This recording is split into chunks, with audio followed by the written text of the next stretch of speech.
let's talk about Kyle Busch. So all season long, the big question about Kyle Busch has basically been, where is he going to race for? Who is he going to race for coming into next year? And there have been a lot of rumors. I'm going to address practically all these rumors that I know about where Kyle Busch could go. Because, of course, Mars announced at the start of the season that they're not going to be returning to NASCAR next year. Mars is, of course, a company that owns basically every candy food product that sponsors Kyle Busch. M&M's, Skittles, Snickers, Pedigree, all owned by that Mars Corporation. And when they're leaving NASCAR, that means there's going to be some sponsorship issues for Kyle Busch. And Joe Gibbs has worked all year to try to get a sponsor. And they have, they almost did get a new sponsor at the start of the season. They thought they had a deal done with Oracle, who, of course, ended up having that deal fall through. And as a result, there's been a lot of rumors about where Kyle Busch can go if he doesn't get a deal done with Joe Gibbs. And considering there are only 11 races left in the NASCAR season, including the regular season finale at Daytona happening next week, it is starting to seem less and less likely that we'll see Kyle Busch in the 18 for JGR next year. So let's just discuss some of these rumors that have been going around and talk about where he could go.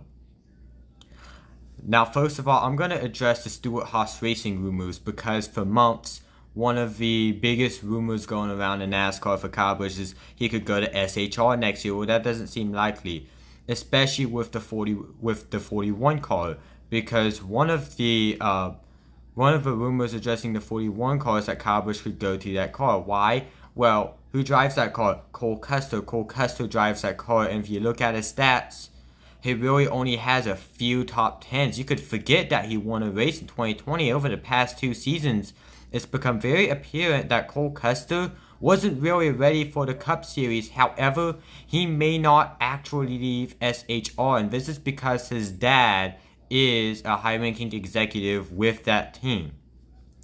So what does this mean? Cole Custer will probably say if he were to leave that team, he would just go to Rick Ware Racing, because that is a Tech Alliance team. People could say, oh, he'll just race for BJ McLeod Motorsports or SS Greenlight. But if you look at it, that doesn't seem possible. He'll just stay probably with Stewart-Haas Racing, according to his crew chief. He said that he's probably going to stay with Stewart-Haas Racing in the 41 next year because his dad is an executive for that team. And if you look at it, Ford these days doesn't really have much of a development. One of the closest things we have is Penske being affiliated with the Wood Brothers, but they don't have an Xfinity Series team this more. They had Austin Cindric drive that 22 car last year, and that was their last driver. Another thing to talk about is, well, what if he goes to the 10? Well, that doesn't seem likely either. Now, the news did break that, we thought that Eric Almirola was going to change his mind on retirement. Now, that's not very certain, because according to Bob Pockrass, he did say that he hasn't made a final decision to come out of retire and stay in the 10 car. So we don't really know what Almirola is doing next year. And with Noah Gragson having recently filled that 42 seat, it doesn't seem likely that he's not going to Petty GMS either. So, probably one of the bigger options, more popular options going around now that he may not even go to Stewart-Haas Racing is probably race for Kaulig Racing.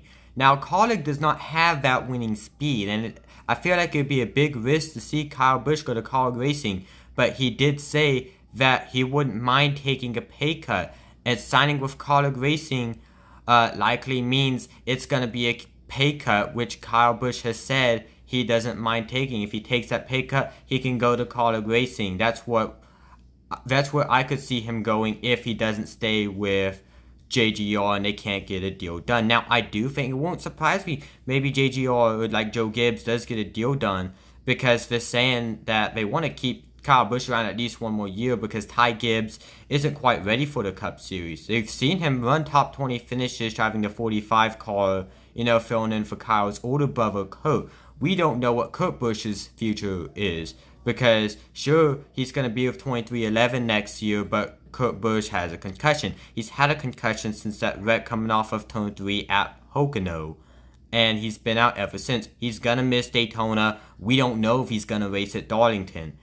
Now, the thing about Kyle Busch is, though he'll be with the team, he's contracted with the team next year, and Tyler Reddick isn't supposed to race for the team until 2024. Chances are it won't surprise me to see Kyle Busch race in 2023. However, Dale Earnhardt Jr. did not retire in 2016 when he had his concussion. He retired in 2017. So the thing, what I could see happening is Kyle Busch staying with 2311 for another year, and then retiring, and then let Tyler Reddick take that spot. Now, what about Ty Gibbs? Yes, he has won 9 races in the Xfinity Series, 4 running part-time last year, and 5 more running full-time this year. He's probably the favorite to win the Xfinity Series championship. Do I think he's ready for the Cup Series?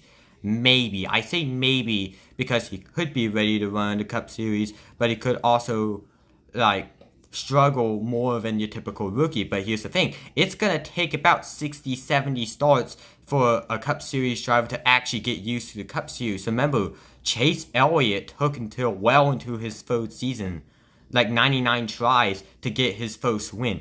He didn't win his first 2 seasons. He won in 2018 at Watkins Glen, which is where NASCAR was just racing at. Another thing is that other guys like Kyle Larson won in his 3rd season. Tyler Reddick won in his 3rd season. And William Byron also took until his 3rd season to win a race.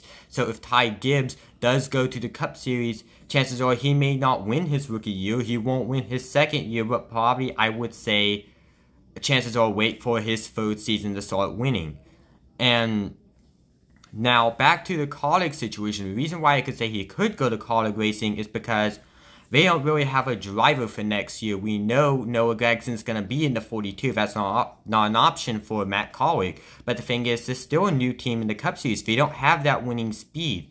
Sure, they won at Indy Road Course, but AJ Allmendinger was sort of backed into that win, to be honest. And when it comes to AJ Allmendinger, basically, he could decide he's going to run part-time in the Cup Series for Kaulig Racing again. We could see guys like Daniel Hemrick stay in that team, so there's really no way of telling what Kyle Busch will be doing next year. Now, let's say he does stay with JGR. That's true. Now, let's look into the future. Now, Kyle Busch says that he's looking to be basically racing at least 8 more seasons. He said he's planning on racing until Brexton, his son, turns 18. And then he'll be probably running in the Truck Series for KBM until his son turns 18. Now, what are some other sponsorship alternatives? People say, oh, Interstate Batteries could just step in and be a primary sponsor. But what if that doesn't happen? You also have DeWalt. You also have Safelite, which is Kyle Busch's main sponsor in KBM. He also owns his own energy drink company, Rowdy Energy. He could also run that as a good sponsor. That's what a lot of people say. But if that doesn't happen, what is there left for Kyle Busch? A lot of people say he could also, bring KBM to the Cup Series. How likely is that? Well, first of all, you're going to need a charter, right? So someone's going to have to sell Kyle Busch that charter to really realistically run a full-time team that's guaranteed to race in every single race of the season. Another thing to cover is that, let's look at Kyle Busch's performances over the last few years. Sure, Joe Gibbs is willing to keep Kyle Busch around, but if you look at his performance, he is tied for the most wins in the Cup Series, 60 wins tied with Kevin Harvick. But if you look at how he's performed, ever since his 2nd championship in 2019, he hasn't really done that great. He hasn't been himself.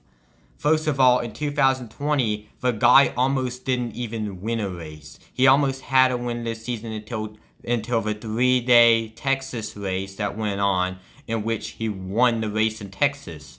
And then the year after, sure, he doubled those wins. He was able to win at Kansas and able to win at Pocono. But the thing is that apart from Kansas and Pocono, he hasn't really shown the winning speed he used to this year. The only race he won, he was backed into at Bristol Dirt. If Chase Briscoe was able to perform that slide job right, or if he didn't even try to pass Tyler Reddick, he he would have still been winless this year. Chances are, based on how things are going, he may not even be in the playoffs. So, another thing to point out is, well, yes, he'll probably stay, but he may not. Chances are I could very well see him going to College Racing because they can't find a sponsor. Kyle Busch doesn't mind taking a pay cut, and apart from that, there are some other mystery teams also wanting to sign Kyle Busch as well. He's very open probably to leaving JGR at the end of the season. So honestly, if it were up to me, I could see him staying with JGR, but with 11 races to go, chances are he could very well just go to another team. So like I could sort of imagine him driving the 16 car next year.